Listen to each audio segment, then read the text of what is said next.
Nakita na ba ulit kayo? Hindi na po. Wala na pa rin. Wala na rin po akong balak makita yun.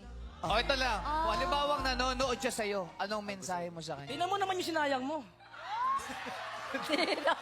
Dito, pare. Dito. Ano meron sa gilid? Alam mo na yan. Nagsayang ka ng isang ginto. Wow!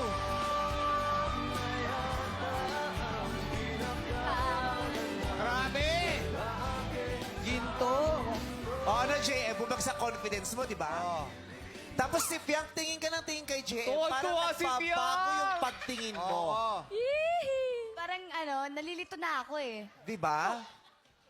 Sobrang na-attract na ako sa kanya. Nakakalimutan ko na katabi ko siya eh. Piyang, alalahanin mo, ginto to, ha? Oo. Tanso! Tumanso. Paano pag sinabi ni Fiang sa'yo na parang mas gusto kong kalabing si Kramim? May mataas pa akong talent pag siya kano ko. Kasi di pasok sa standard po talaga yun. Hindi pa rin standard si Fiang sa'yo? Grabe, Although- choosy. Although, cute po siya pero hindi po siya yung... Talaga? Okay?